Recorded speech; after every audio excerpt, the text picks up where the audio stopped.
Selamat pagi dan semangat bergabung untuk Insan Kanla yang telah hadir baik secara langsung maupun melalui live streaming di pagi hari ini. Bapak Ibu sekalian, di tengah perubahan dunia yang begitu cepat, ada satu tantangan yang dihadapi oleh setiap organisasi. Bukan tentang bertahan untuk hari ini saja, tetapi menghadapi masa depan yang belum terjadi. Pertanyaannya, bagaimana seorang pemimpin melihat peluang sebelum peluang itu terlihat, bagaimana mengambil keputusan besar di tengah masa depan yang penuh ketidakpastian, dan bagaimana memastikan pertumbuhan ekonomi dan pertumbuhan bisnis perusahaan tetap relevan bagi manusia yang dilayaninya. Nah, Bapak Ibu sekalian, tanpa berlama-lama, mari kita sambut narasumber kita hari ini, Bapak Ricky Theodores, CEO Kala Land and Property. Tepuk tangan dulu Bapak Ibu sekalian. Assalamualaikum Pak. Waalaikumsalam. Selamat pagi. Selamat pagi. Bapak sehat? Alhamdulillah. Segar. Kopi aman Pak? Aman, tadi udah minta sama Pak Uta. Baik Pak, sebelum kita ngobrol-ngobrol lebih lanjut terkait bisnis, terkait pertumbuhan, terkait masa depan, Pak mau nanya dulu, Bapak suka daki gunung nggak Pak? Suka apa? Suka mendaki gunung nggak Pak? Gunung apa nih? Aduh, so pagi ini ya Allah. Gunung Pak, di ketinggian, di dataran tinggi. Iya. Pak, ibarat kata nih ya Pak ya, kalau perjalanan hidup dan karir Bapak diibaratkan dengan pendakian gunung, kira-kira Bapak sekarang sudah di fase apa ya Pak? Fase capek. Pertama-tama saya ucapkan terima kasih dulu ini rekan-rekan, ada BOD, ada Pak Kama, terima kasih waktunya Pak Kama, Pak Naim paling rajin tadi pagi, saya baru datang Pak Naim udah di sini tadi, jadi paling pagi Pak Nasir, Pak Ali, rekan-rekan GM, ada Bu Mila, Pak Aswan, ada Bu Yani, dan rekan-rekan semua, ada Pak Aidil juga di belakang, terima kasih waktunya, semoga sesi ini berjalan dengan baik, dengan lancar, kita bisa mendapatkan manfaat ya dari acara ini. Insya Allah Pak, insya Allah. Apa tadi pertanyaannya? Jadi lupa. Baik Pak, kalau sekarang Pak perjalanan hidup dan karir Bapak diibaratkan pendakian gunung nih, Bapak udah di fase apa? Baik, kayaknya hampir mencapai puncak, hampir ya, hampir. Pak, ya? Hampir berarti belum mencapai puncak, harapannya tidak terlalu lama lagi nanti kita bisa saya bisa mencapai puncaknya. Setelah itu sama dengan orang naik gunung ya, nanti setelah sampai puncak berarti kan kita harus siap untuk turun lagi gitu. Hanya mungkin kalau ini di konteksnya leader mencapai suatu puncak, kalau tadi gambarannya gunung gitu ya. Iya Pak. Semakin tinggi gunungnya, semakin tinggi posisinya kita di atas. Harus diingat kalau kita naik gunung juga di atas itu oksigennya semakin lama semakin sedikit loh. Betul sekali Pak. Sementara anginnya semakin lama semakin kencang. Betul. Jadi kita sebagai leader harus siap juga dengan posisi seperti itu. Kita kalau yang di atas ngelihat ke bawah kayaknya indah gitu, semuanya bagus gitu ya. Yang di bawah kalau ngelihat ke atas juga ih keren ya gitu, kayaknya udah nyampe di atas gitu. Padahal setelah sampai di atas kita harus siap, posisi leader itu posisi yang saya suka sharing sama teman-teman, leader itu lonely. Dia kalau dibandingkan dengan pas kita waktu itu masih di level staff, supervisor, mungkin sampai ke manajer ya. Kalau kita punya masalah, kita banyak sekali yang kita bisa sharing. Begitu sampai di atas, semakin sedikit orang yang kita bisa sharing gitu. Iya Pak. Bantuan semakin sedikit juga, jadi kita harus bisa semakin mandiri. Cuman enaknya kalau sekarang, saya punya banyak teman. Ada temanku namanya Gemini, ada temanku namanya ChatGPT. Pokoknya sekarang kita bisa minta tolong. Amat besti ya Pak. Betul. Gitu kurang lebih Des. Terima kasih Pak. Pak, kalau bicara puncak kan berarti melihat ke puncak berarti melihat masa depan ya Pak ya. Nah sekarang posisi Bapak ada di CEO. CEO itu kan harus memikirkan masa depan yang bertahun-tahun ke depan Pak. Apa yang membuat Bapak tetap optimis padahal masa depan masih belum pasti, bisnis masih belum pasti? Biasanya saya optimis itu karena saya punya tim yang hebat, gitu. Jadi, Masya Allah. yang tepuk tangan naik gaji. Oh. Bisa libur duluan Pak. Jadi kan kita sekarang ini kan ini ya cepat sekali perubahan gitu ya. Ini berapa minggu terakhir, 1 bulan terakhir banyak saya ngobrol sama tim terkait perubahan behavior gitu. Sebetulnya dari semenjak setelah COVID itu kita sudah banyak informasi bahwa kedepannya nanti ada istilahnya VUCA kan? Iya, betul. Apa tuh ya? Volatility, uncertainty, apa C-nya ya? Complexity sama satu lagi apa deh gitu. Intinya tren itu akan sangat cepat berubah gitu. Tapi belakangan ini kecepatannya itu tambah lama tambah tinggi, tambah cepat gitu. Terutama dengan masuknya Gen Z ya ke dalam industri tenaga kerja, kemudian juga di retail, perumahan. Mereka ini sekarang yang menentukan ke arah mana ini pembangunan itu akan dibuat. Produk seperti apa yang harus kita develop gitu. Jadi semakin kesini tuh semakin cepat. Nah, dan belum tentu strategi yang kita setting sekarang tahun depan itu masih relevan. Segitu cepatnya gitu. Jadi kalau udah sampai di masa-masa seperti itu, ngadepin seperti itu, kalau saya sendiri kerja pasti nggak mungkin bisa tuh. Jadi kalau tadi pertanyaannya apa yang bikin optimis? Karena kalau saya lihat tim, alhamdulillah nih saya dikelilingi oleh tim di Lenpro yang siap untuk jungkir balik, siap untuk kita tidak bicara berapa kali kita berhasil, berapa kali kita gagal gitu, tapi kita bicara seberapa kuat, seberapa kali kita bisa bangkit dari kekalahannya kita. Masya Allah, Gitu. wah luar biasa Jadi Pak. dengan ketidakpastian sekarang aman nih sebetulnya. Kalau kita jalan saja, kalaupun nanti kita ketemu masalah, saya yakin tim kita akan berusaha, berupaya sebaik mungkin untuk melakukan perbaikan-perbaikan ke depannya. Baik Pak. Tepuk tangan dulu untuk tim kita bersama. Bapak Ibu sekalian. Pak, tadi ada bicara terkait waktu yang sangat cepat, ada bicara terkait vulnerability, berarti kita bicara tentang resiko ya Pak ya. Nah, kalau bicara tentang resiko dalam hidup dan karir Bapak, ada nggak Pak keputusan yang Bapak buat yang awalnya terasa beresiko, tetapi justru jadi titik pertumbuhan terbesar untuk Bapak? Berkali-kali ya selama masa karir ya, selama masa karir kali yang saya bisa share sebetulnya di beberapa sesi sharing saya sudah sampaikan ini saya masuk ke Kala Group itu perusahaan ke-8. Jadi sebelumnya saya sudah 7 kali pindah-pindah perusahaan. Biasanya 3 tahun, 4 tahun, 3 tahun, 4 tahun pindah gitu. Nah, alhamdulillah di Kala Group sekarang saya masuk tahun ke-7 nih teman-teman. Nggak kerasa ya. Perasaan baru kemarin-kemarin gitu, terus sekarang ternyata udah masuk ke tahun ke-7. Dan setiap kali pindah perusahaan itu sebetulnya ada risiko dan saya entah kenapa nih saya belum pernah masuk ke perusahaan yang settle. Jadi tinggal jalan, kita tinggal mikirin jualan, mikirin promosi gitu ya. Biasanya masuk ke perusahaan itu either dari awal sekali pre-opening atau memang harus ada perbaikan gitu. Ada yang sampai harus di rebranding, ada yang restructuring gitu. Jadi ada PR-PR-nya gitu. Dan itu kan resiko itu saya sudah tahu di depan. Jadi setiap kali pindah perusahaan termasuk ke Kala Group ini juga suatu resiko yang cukup menantang untuk diambil gitu. Karena pindah ke kota, gitu. Kantor sebelumnya cuma 20 menit dari rumah, ini sekarang dari Jakarta ke Makassar gitu kan. Pas Covid ya Pak ya, waktu itu. pas Covid lagi, betul. Jadi intinya kalau jadi leader ya sebetulnya bukan masalah bagaimana kita menghindari resiko kan sebetulnya. Bagaimana kita memetakan risiko itu, kita berani mengambil risiko itu, yang penting kita punya kemampuan itu tadi, kita memetakan risikonya, kita ambil dan kalaupun terjadi sesuatu kita siap untuk menerima risiko tersebut. Luar biasa Pak, luar biasa, insight yang luar biasa. Kalau dilihat ya rekan-rekan sekalian, jadi Bapak ini memulai pertumbuhannya tidak selalu dengan kenyamanan. Jadi yang beliau tadi udah bilang bahwa dulunya deket ngantornya ya Pak ya, sekarang jauh-jauh ke Makassar, jauh-jauh pas Covid lagi. Jadi ingat ketemu Bapak waktu itu saya lagi masang-masang stiker, ketemu Bapak saya nggak tahu Bapak adalah yang akan menjadi orang pertama di Kala Land and Property. Pak, tadi juga sempat lihat di teaser nih Pak, ada satu kalimat yang menarik sebenarnya Pak. People see buildings, leaders see the future. Nah Pak, kalau sebagai seorang CEO nih Pak, lihat lahan yang kosong, kawasan yang belum berkembang, sebenarnya apa sih yang Bapak pikirkan?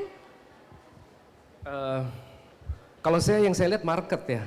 Oh, Marketnya ya. ya. Baik, Jadi kita tuh seringkali ini ya, ini kesalahan yang klasik nih, seringkali kita membuat asumsi, kita membuat sesuatu yang menurut kita bagus gitu. Bukan apa yang dibutuhkan oleh customer. Jadi kalau saya lihat tadi ada lahan, misalnya kita ditawarin lahan 5.000 meter gitu. Ya, Pak. Ini kayaknya bagus buat mall gitu ya, karena kita industrinya di situ. Atau misalnya ada yang 20 hektar, berarti kita bisa bikin klaster besar gitu, mega klaster atau township yang kecil. Yang dilihat itu sebetulnya saya ngelihat ini marketnya siapa ya gitu. Ini kita siapa yang kita mau bawa masuk ke dalam lahan tersebut. Kalau kita mau bikin residensial, siapa nanti yang mau tinggal di daerah situ kah? Aksesnya ada nggak gitu. Kalau sekarang belum ada, kira-kira 5 tahun nanti ke depan, di mana kita bisa bikin aksesnya? Market yang nanti kita mau tuju 5 tahun, 10 tahun ke depan, saat ini berarti kan umurnya baru 15 tahun gitu ya. Kira-kira mereka ini 15 tahun ke depan, lifestyle-nya seperti apa?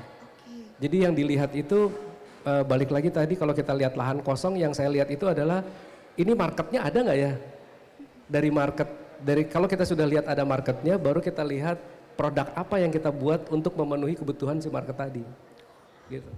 Berarti cukup banyak pertimbangan ya Pak ya, dan menarik sekali karena dari apa yang Bapak jelaskan terlihat sekali bedanya seorang leader dan followers itu bukan hanya tentang bekerja keras, tapi tentang kemampuan melihat jauh ke depan.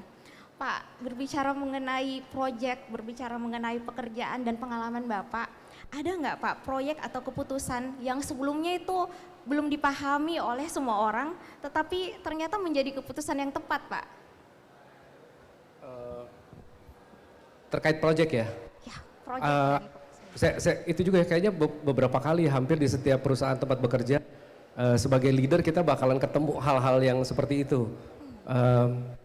Kita diberikan tantangan untuk membangun sesuatu, sementara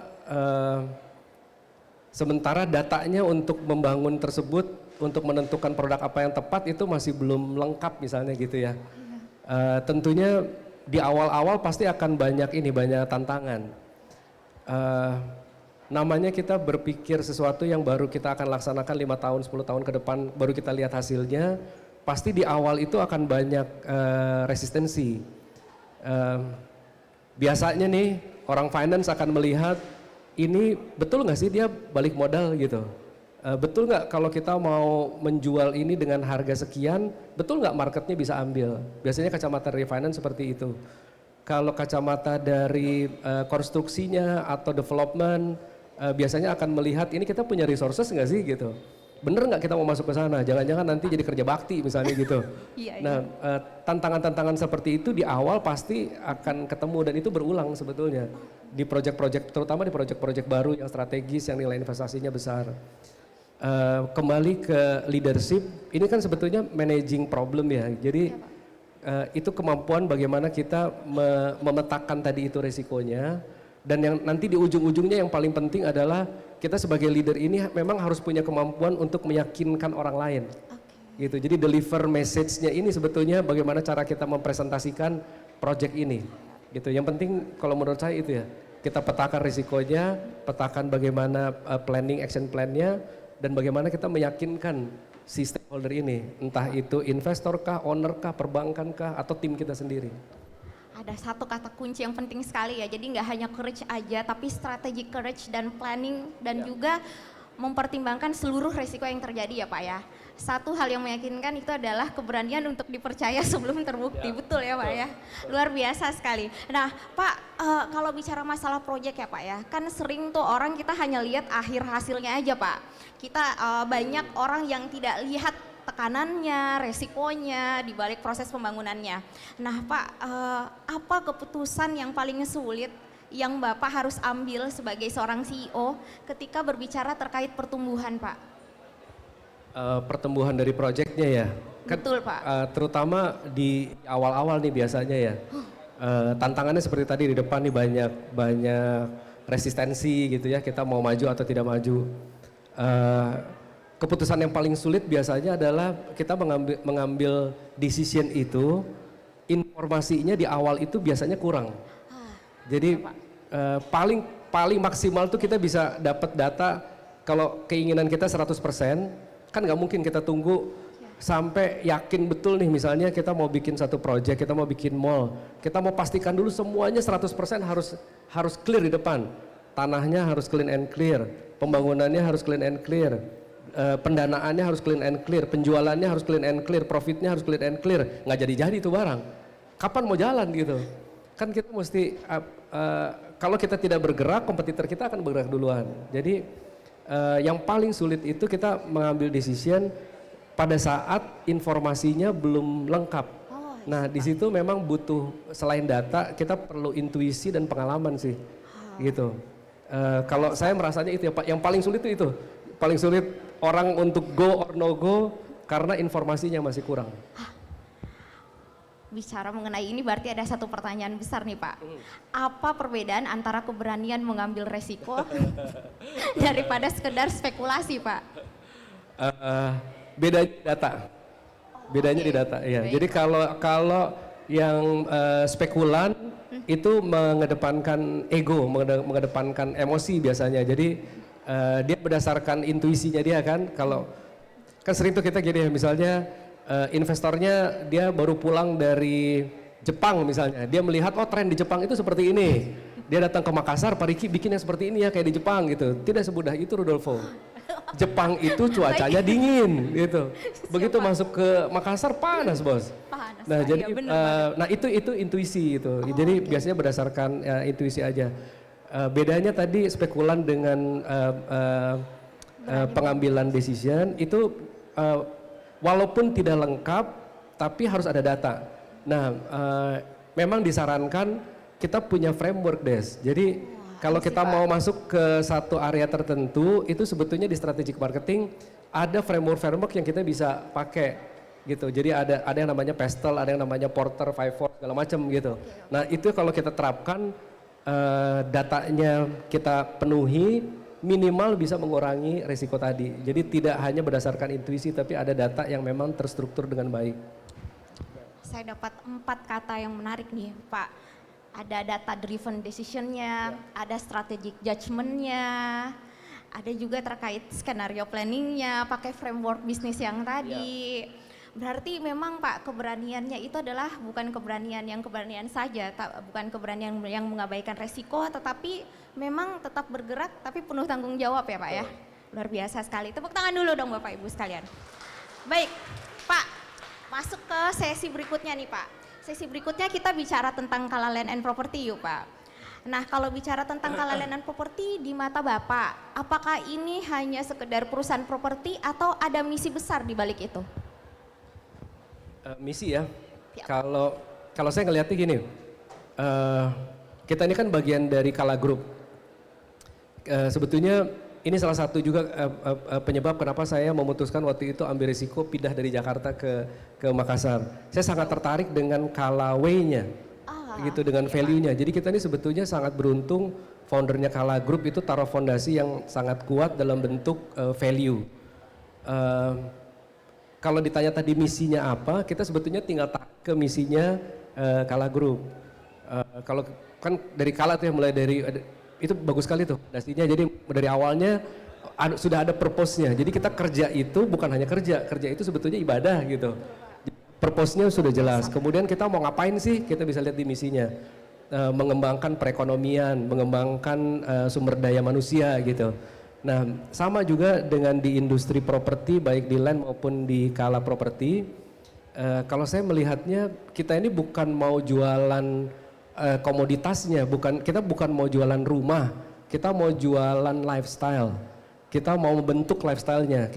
Makanya yang kita kembangkan itu bukan hanya kita bangun rumah, kita develop kawasan gitu.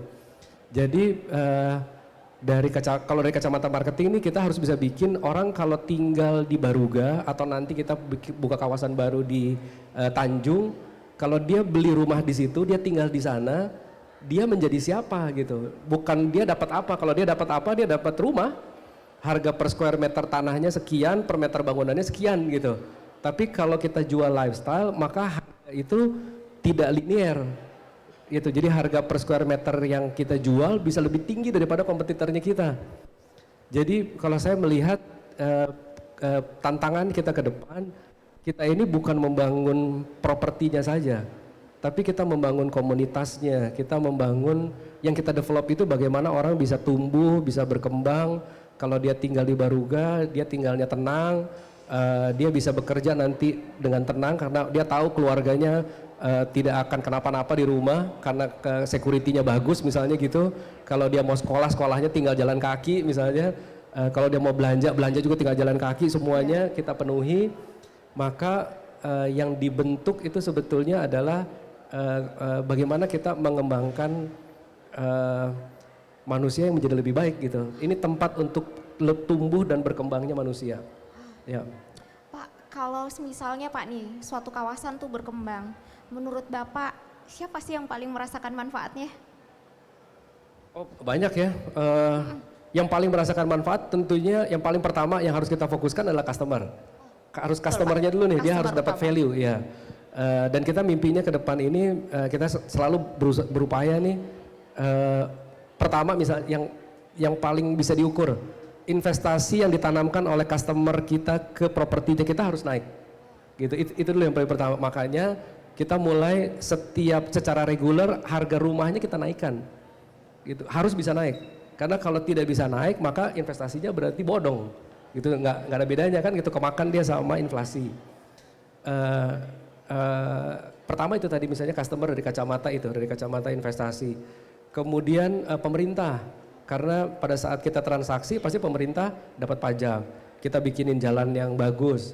Kalau kita bikin mall ada tempat untuk warganya untuk berinteraksi, untuk berkumpul. Kita bayar pajak juga ke pemerintahan. Tentunya karyawan itu bukan hanya karyawan kita ya, tapi karyawan tenant juga akan mendapatkan manfaatnya. Banyak ya termasuk sampai ke vendor, supplier, kontraktor. Komunitas juga ya Pak? Betul, komunitasnya juga kita kasih tempat mereka untuk memanfaatkan gitu ya areanya kita. Jadi balik lagi tadi Des, jadi kalau ditanya kalau properti ini mau bangun apa sebetulnya, kita bangun komunitas sebetulnya, kita bangun tempat orang untuk bertumbuh dan berkembang. Berarti Pak bukan hanya aset tapi jadi ekosistem life ya Pak ya, living ekosistem untuk semua orang, profitable dan bermanfaat untuk semua orang. Pak balik lagi nih Pak, tadi sempat ada satu kata yang langsung semuanya tepuk tangan terkait tim. Nah Pak, kalau bicara masalah tim berarti kita bicara masalah orangnya ya Pak ya. Menurut Bapak apa karakter yang paling penting dimiliki seseorang khususnya untuk menghadapi era yang penuh perubahan ini Pak? Yang sekarang ya? Iya Pak. Zamannya Gen Z. Zamannya Gen Z. Zamannya Gen Alpha Gen Z, juga ya Pak ya? milenial, Gen Alpha ya. juga ada kecil-kecil. Iya, saya udah punya cucu tuh Alpha, Gen Alpha. Oh udah Gen Beta berarti Pak. Jadi kalau sekarang yang paling penting itu bukan kalau technical skill itu udah harus. Jadi kalau orang finance ya harus jago di finance ya, orang marketing ya harus jago di marketingnya, itu sudah udah jadi normatif. Sekarang skill yang paling diperlukan itu resilient. Jadi bagaimana kita bisa menghadapi perubahan situasi yang sangat cepat dan kadang-kadang nggak bisa ditebak gitu. Ini saya kasih contoh ya. Misalnya kita mau bikin apa? Kita misalnya mau jualan gitu, kita mau jualan produk. Kita udah tahu bahwa media sekarang yang paling efektif adalah media sosial. Kita spend banyak effort ke sana, pakai KOL, kita bayar bikin kontennya khusus pakai konsultan misalnya segala macam gitu ya. Iya, Pak. Kita bikin dengan berbagai effort, hasilnya nggak viral juga. Tapi di sisi lain nih ada emak-emak nggak jelas gitu ya, dia ngomongnya sembarangan, nggak punya konsep, tapi tiba-tiba dia yang viral. Iya, Kalau bener, kita Pak. titip barangnya ke dia Sering langsung banget laku ya, Pak, gitu ya. Sering banget ya terjadi Pak. Sebegitu nggak jelasnya ini dunia sekarang, gitu. Jadi dan cepat sekali perubahannya gitu. Nah ini yang kita hadapi sekarang. Kita nggak bisa lari dari situ. Jadi produknya kita, caranya kita berkomunikasi, caranya kita marketing, caranya kita cari media yang tepat, ya seperti itu yang kita hadapi. Nah, jadi apa skill yang harus kita punya sekarang? Kalau menurut saya, teman-teman kita semua nih termasuk saya harus punya resilience yang tinggi. Jadi kemampuan untuk kita bangkit gitu. Jangan takut bikin salah. gitu. Jadi kasih ruang untuk bikin salah, yang penting kita bisa merektify, kita bisa memperbaiki. Kemudian harus jangan berhenti belajar, terus belajar gitu. Saya udah umur segini juga masih coba-coba buka lagi ikutan sertifikasi, buka kuliah apa segala macam gitu, sambil ribet juga gitu ya, karena pakai aplikasi A, B, C segala macam gitu. Tapi itu yang akan buat kita survive melalui masa-masa ini. Jangan berhenti belajar, kemampuan untuk apa tuh ya, kemampuan untuk selalu kembali, resilience tadi ya, untuk rebound, kemudian harus bisa adaptasi karena suasananya ini cepat sekali berubah. Ya, jadi hari ini anginnya ke utara gitu, tiba-tiba 2 hari kemudian anginnya ke timur gitu. Nah, kita jangan cepat frustasi menghadapi kondisi-kondisi seperti Pak. itu. Ya, Pak. Berarti kesehatan mental juga penting ya. Sepertinya iya Pak, untuk saat-saat ini ya Pak ya, kesehatan mental dan mungkin kesehatan kantong kita di tanggal sekarang. Betul ya? Tepuk tangan dulu rekan-rekan sekalian ya. Oke. Mana parah. Sangat terlihat Pak dari wajah-wajahnya. Baik. Oke, teman-teman sekalian, satu pengalaman pribadi ya. Waktu itu saya ingat saya mau masuk ke ruangan Bapak itu tertutup. Terus ada rekan Pak kasih tahu, Jandul diganggu, Bapak lagi ujian. Oh, Bapak ternyata ikut sertifikasi luar biasa dan belajarnya luar biasa. Jadi Bapak tutup pintunya itu cukup lama ya Pak ya. Jadi Bapak berarti nggak bisa diganggu. Tepuk tangan dulu untuk learning agility dan kemampuan adaptasi kita bersama rekan-rekan sekalian. Ini key point penting ya Pak ya untuk menghadapi era yang penuh perubahan ini. Nah Pak, kalau bicara masalah talenta, bicara masalah tim, sebagai seorang CEO Pak, menurut Bapak apa sih sebenarnya kesalahan yang paling sering kami nih lakukan ketika mau berkembang lebih cepat ya, kita dikoreksi oleh CEO kita ya Pak ya. Suka kecepatan minta enter. Ouch. Itu baru saja terjadi rekan-rekan ya. Oke. Mohon maaf Pak. Seriusnya itu instan ya. Saya kalau ngelihat ya mungkin karena ini zamannya sudah beda ya. Kalau saya itu dibesarkan pengaruh dari orang tua itu pokoknya yang penting dapat pekerjaan gitu. Kalau udah dapat kerja serius dijaga gitu. Iya, Pak. Karena orang tua saya waktu dulu memang mereka hidup dalam kondisi krisis kan gitu di zaman-zaman itu ya. Jadi kita didoktrin seperti itu. Nah kalau angkatan yang teman-teman adik-adik yang baru ini, saya nggak apa ya, suka pengen instan gitu, pengen cepet sampai gitu. Nah, untuk dan setting targetnya yang ditaruh di ujungnya itu yang dijadikan patokan adalah biasanya posisi atau uang gitu. Berapa benefitnya, berapa posisinya gitu. Kenapa Des? Langsung mengenang masa lalu. Kadang-kadang suka lupa bahwa kan ada gapnya nih dari posisi kita ke posisi yang kita mau tuju. Nah gapnya itu kan harus diisi juga. Bagaimana kita meningkatkan kompetensinya, bagaimana kita kalau misalnya kita nggak dapet di sini, kan sebetulnya tidak tertutup kemungkinan kalau nggak dapet di SBU A kita bisa ke SBU B gitu. Kalau tidak dapat di perusahaan A kita bisa dapat di perusahaan B. Jadi kalau saran saya fokusnya bukan di posisinya sebetulnya. Bagaimana kita mempersiapkan diri supaya pada saat kesempatan itu datang kita memang sudah siap. Gitu. Jadi dan biasanya itu akan lebih kelihatan oleh level-level yang di atas. Luar biasa. Jadi dan jangan cepat frustasi. Gitu. Jadi kalau nggak dapet gitu atau perasaan udah kerja dari pagi sampai malam gitu ya, ternyata nggak dapet gitu apa yang diharapkan, biasa aja itu, biasa sekali gitu. Jadi biarin aja gitu. Tiba-tiba muncul IG story. Betul. That's life. Betul.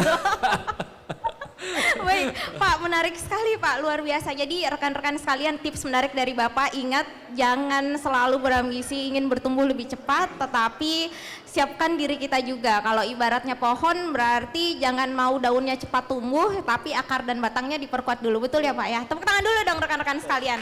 Sebuah nasihat yang luar biasa ya, dan teguran luar biasa. Betul Pak, betul sekali. Nah Pak, berarti tadi ada insight yang menarik ya Pak ya. Ini bukan tentang proyek yang selesai, bukan bukan target revenue yang meningkat, bukan tentang angka, tapi juga tentang kemampuan adaptability, melihat peluang, melihat masa depan yang penuh dengan ketidakpastian. Setidakpasti sesi pertanyaan online dan offline kita hari ini Pak. Jadi kita buka dulu pertanyaan dari peserta yang hadir secara offline dan online. Kita buka 3 pertanyaan dulu. Mungkin dari yang offline dulu kali ya Mbak ya. Baik, yang offline dulu rekan-rekan sekalian yang hadir secara langsung, mungkin ada yang ingin mengajukan pertanyaan ke Bapak Riki? Silahkan. Oh baik.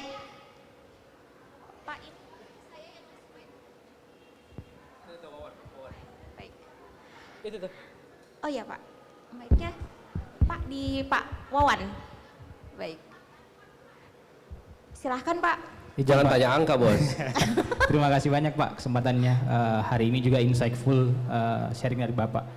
Mungkin satu pertanyaan, kalau melihat kondisi ketidakpastian saat ini, bahkan beberapa ekonom sampai Menteri Keuangan juga sudah declare bahwa negara dan menginformasikan kepada pelaku usaha untuk masuk ke mode survival atau mode bertahan di kondisi saat ini. Kalau kita inline-kan dengan judul tema atau diskusi hari ini Growing Beyond untuk terus bertumbuh, disambungkan dengan kondisi hari ini yang kita diminta untuk masukkan ke mode survival, gimana menurut Bapak dengan kondisi tersebut? Terima kasih Pak. Ya. Lain memang kalau orang keuangan nih. Iya Pak. Untung bukan angka Pak. Untung nggak ditanya berapa profitnya. Kalau saya percaya ini Mas, di setiap krisis itu pasti ada peluang, gitu. Jadi pertama tugas kita memang betul harus bisa survive. Untuk bisa survive di kondisi seperti sekarang, baca market yang bisa menghasilkan revenue itu penting banget. Jadi nggak hati-hati kita bikin produk yang salah target marketnya gitu. Ini berapa kali kita lihat, mungkin di-share juga sama teman-teman lain ya, bahwa di industri residensial kalau kita bagi ada empat level gitu, mulai dari level yang paling kecil FLPP, rumah subsidi, rumah kecil, rumah menengah sampai rumah mewah. Ternyata yang rumah kecil banget FLPP mau tidak itu tetap berkembang karena memang kebutuhan kan gitu. Kemudian yang tengah-tengah ini yang setengah mati deh gitu, antara 500, 750 sampai 1M.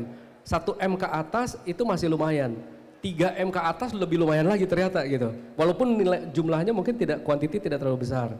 Tapi mereka tidak terlalu terganggu, artinya ini orang-orang yang memang dia punya kemampuan untuk membeli. Hanya sekarang dengan kondisi sudah terberitakan seperti tadi yang Wawan sampaikan, harus masuk ke survival, memang ada risiko mereka mulai menahan uangnya, tapi ada nih sebetulnya uangnya. Nah pertama itu kita hati-hati baca market untuk menaikkan revenue. Kemudian yang kedua, mau tidak mau ini yang paling tidak disukai, kita harus managing cost sama expense harus lebih bagus. Gitu. Jadi kalau di atasnya kita nggak bisa dorong terlalu tinggi, makanya di tengah yang kita harus jaga. Tapi sekali lagi saya selalu pakai istilahnya kita ini optimizing cost, bukan cost cutting. Kalau cost cutting nanti yang di-cut lehernya lama-lama gitu. Karena kita nggak mau spend, nggak mau pasang marketing, tidak mau berkembang, akhirnya peluangnya juga lepas gitu. Jadi memang ini salah satu masa di mana kita harus betul-betul bijaksana, tapi tetap tadi itu harus resilient. Jadi kita nggak boleh karena kondisi ini sekarang survival, semua survival gitu ya. Semua berarti berhenti berproduksi gitu. Nggak bisa gitu juga. Tetap ini berproduksi, tapi dengan lebih hati-hati, biayanya lebih dijaga. Tapi jadi mata itu mata kiri, mata kanannya, mata marketingnya ini tetap harus jelalatan gitu. Tetap harus lincah gitu. Lihat peluang-peluang baru. Karena terbukti itu banyak sekali. Tahun 98, tahun 2008 pas lagi masa-masanya krisis, itu selalu timbul orang-orang kaya baru. Selalu itu. Iya, Pak. Jadi ada peluang-peluang yang tiba-tiba nanti muncul dan itu dia bisa naik tinggi. Gitu. Begitu kurang lebih, Mas. Ya. Berarti intinya tadi Pak tetap lincah. Pak, maaf ya, bukan cost cutting Pak, tapi optimizing cost.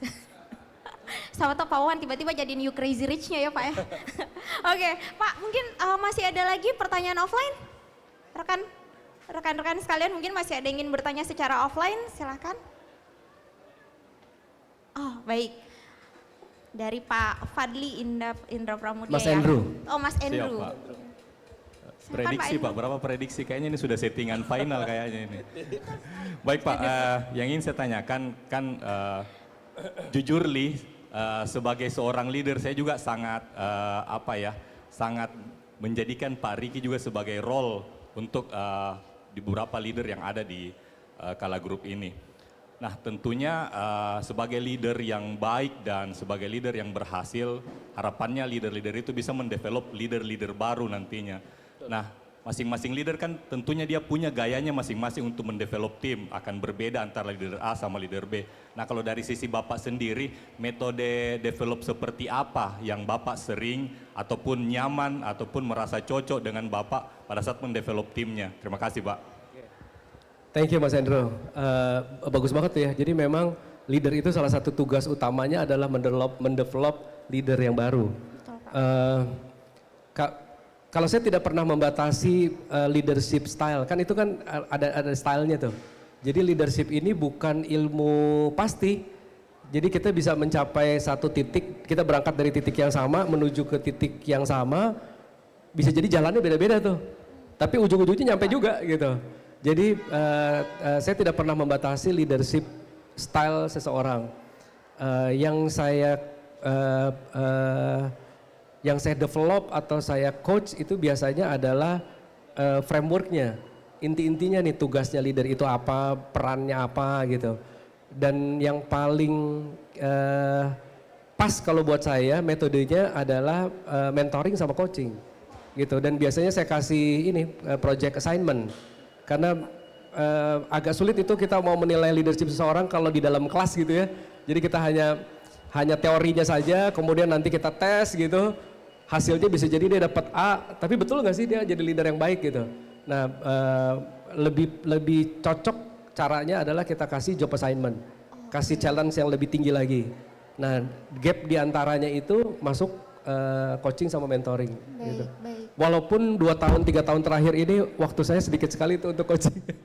Tapi kemarin dipaksa sama Bu Yani bahwa pokoknya harus coaching. Ya, bagus sih sebetulnya. Iya bener ya Pak ya. Betul Bapak jadinya coaching setelah meeting PDCA kemarin. Baik, apakah cukup ya Pak Fadli? Terima kasih Pak Fadli atas pertanyaannya. Oh Andrew, baik Pak Andrew, thank you. Pak, ada satu pertanyaan online nih Pak dari Ibu Andi Nurul Fitri @holding Pak. Saya bacakan ya Pak ya, izin. Bismillah, izin Pak Riki, bagaimana cara memastikan seluruh karyawan tetap memiliki mindset customer first di tengah tekanan target bisnis? Pertanyaan yang super ini Pak.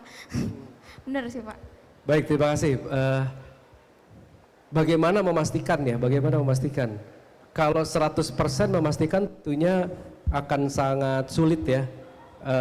Yang bisa dilakukan adalah kita setting standarnya dulu nih. Gitu, setting standar terkait dengan pelayanan itu tadi. Jadi kalau balik lagi kalau ditarik nih sebetulnya ini perusahaan Kala Group itu punya landasan yang sangat kuat. Bahkan di value-nya kita pun sudah dimasukkan itu terkait dengan apresiasi pelanggan. Kemudian ditarik lagi nanti ke SBU-nya masing-masing. Kalau di kita di properti itu kita punya beberapa standar yang kita terapkan. Ada standar setup, ada standar service. Standar service ini kita kenal dengan jargonnya adalah service ikhlas gitu, pelayanan ikhlas. Dan bukan hanya sampai di situ, tapi setelah penerapan, training, sosialisasi training harus ada auditnya. Gitu. Inilah tugasnya Bu Desi gitu. Ini departemen 2 tahun ya Des?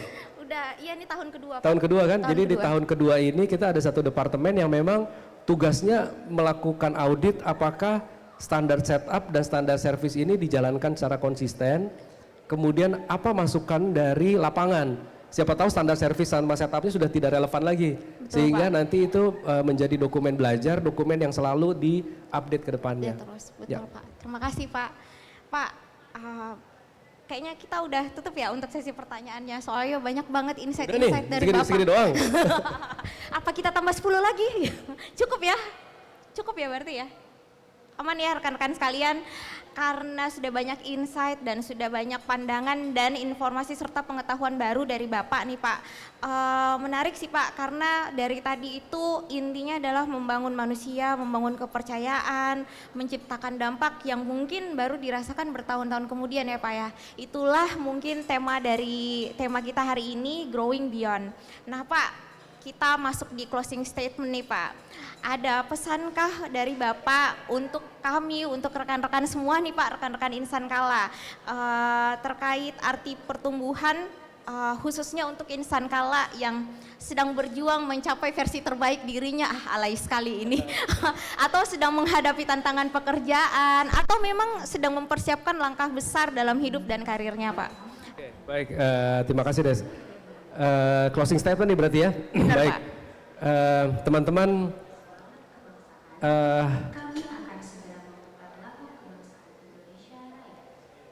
Oh, lagu Indonesia Raya dulu. Kita ya? Indonesia Raya dulu.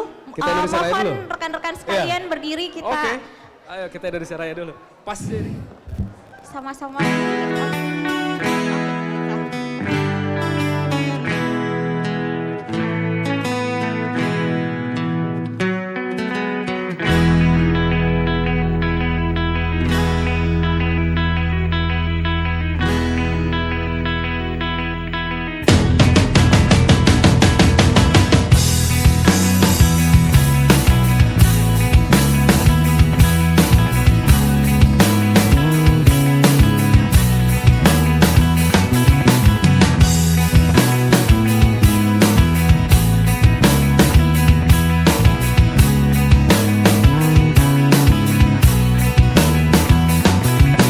Satukan tekad maju bersama,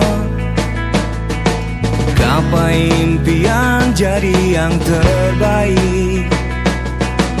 Kuatkan rasa persaudaraan, bangun kepedulian pada bangsa.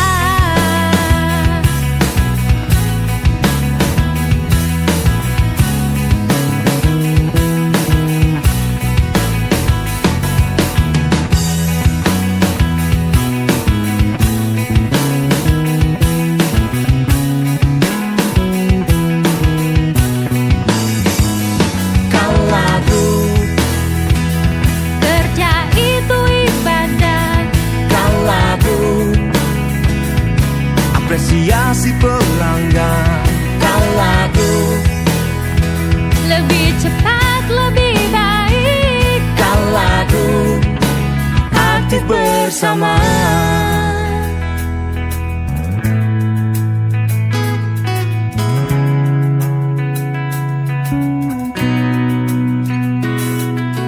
Kerja itu ibadah, apresiasi pelanggan. Lebih cepat, lebih baik, aktif bersama. Kerja itu ibadah, apresiasi pelanggan.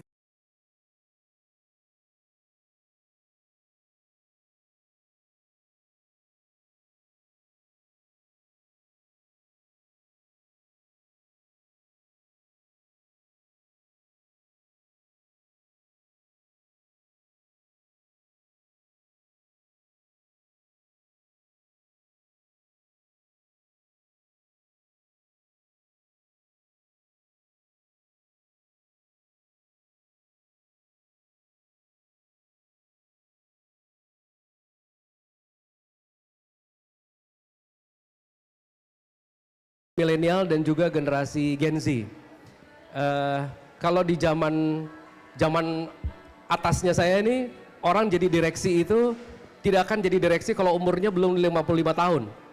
55 tahun dulu baru jadi direksi. Di saya umur 40-an. 40 tuh jadi direksi sudah dianggap oke banget gitu. Sekarang 20. Orang umur 20-an sudah jadi direksi. Jadi ini waktunya kalian nih, waktunya generasi muda untuk mengambil peran lebih. Tadi kita sudah mention hanya masa dunia yang semakin muda ini juga ternyata diikuti perubahan yang sangat cepat. Jadi selalu develop diri kalian sendiri.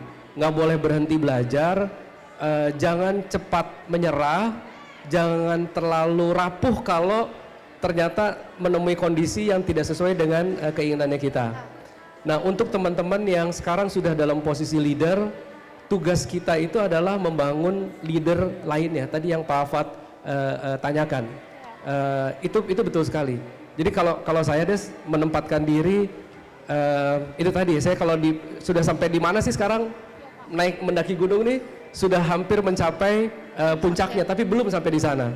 Dan saya akan merasa bahwa saya sudah sampai di puncak kalau saya melihat teman-teman di Kalaland dan properti, saya bisa mempengaruhi teman-teman semua untuk punya grow mindset, harus selalu berkembang, jangan takut ambil risiko, selalu belajar, dan pembuktiannya adalah untuk saya sendiri, saya akan merasa bahwa saya berhasil kalau ada tim dari Kalaland dan properti yang tadinya staff, nanti naik menjadi supervisor, menjadi manajer, menjadi GM, bahkan menjadi chief, menggantikan saya, menggantikan Pak Nasir nanti ke depannya. Itu adalah tujuannya, atau itu adalah pembuktian untuk diri saya sendiri. Pada saat itulah saya merasa bahwa saya sudah ada di puncak. Demikian. Assalamualaikum warahmatullahi wabarakatuh. Luar biasa. Pak, masih ada satu sesi terakhir, cuman tadi rekan-rekan tadi ada insight menarik dari Bapak ya. Jadi rekan-rekan sekalian, waktu berkembang di Kala Group itu tidak lama, cukup cepat, tapi persiapkan diri kita, matangkan diri kita, jangan berhenti belajar dan jangan cepat menyerah ya Pak, betul sekali. Pak, ini sesi rapid question Pak. Ini sesi setelah closing statement harusnya ini, karena ini memang hal yang Bapak tidak ketahui ya. Bapak hanya memilih saja di antara dua opsi di setiap pertanyaan yang nanti saya berikan Pak. Oke. Oke Pak, ready Pak? Ya. Siap Pak. Melihat peluang baru atau memperkuat yang sudah ada? Peluang baru. Wah, luar biasa. Data atau insting? Data. Memimpin dari depan atau memberdayakan dari belakang? Memberdayakan dari belakang. Betul-betul leader nih. Membangun proyek atau membangun manusia Pak? Manusia. Oke. Kecepatan atau ketepatan? Kecepatan. Oh, oke. Oh iya Pak. Belajar dari keberhasilan atau belajar dari kegagalan Pak? Belajar dari kegagalan. Visi besar atau eksekusi disiplin? Visi. Oh visi. Zona nyaman atau tantangan baru Pak? Tantangan baru. Wah luar biasa, ini pasti ya Pak ya. Pertumbuhan bisnis atau pertumbuhan people Pak? People. Oh people.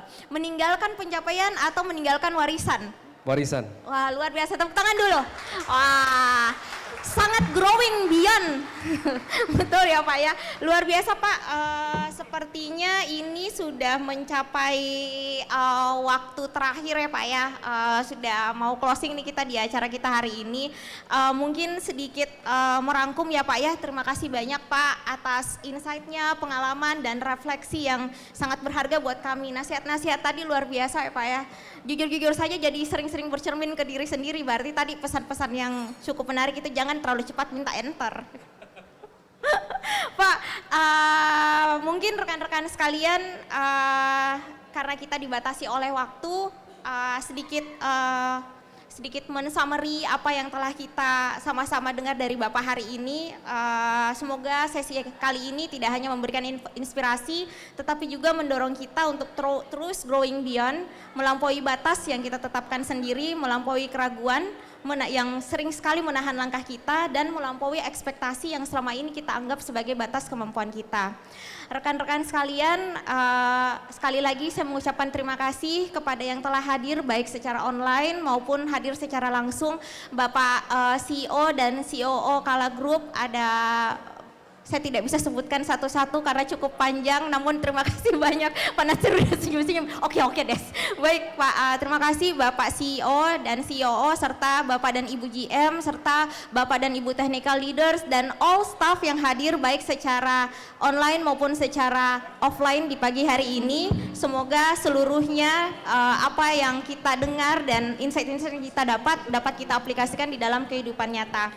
Sebagai closing Bapak Ibu sekalian, mohon kita kita sama-sama menyadari bahwa pertumbuhan tidak hanya terjadi pada organisasi, tetapi juga pada cara berpikir, cara mengambil keputusan, dan cara kita memaknai kontribusi kita di perusahaan kita maupun di kehidupan kita secara besar. Terima kasih banyak rekan-rekan sekalian. Wabillahi taufiq wal hidayah. Mohon maaf atas segala kesalahan dan kekurangan hari ini. Sampai berjumpa di Ask the Leader episode selanjutnya. Wassalamualaikum warahmatullahi wabarakatuh. Terima kasih banyak Pak.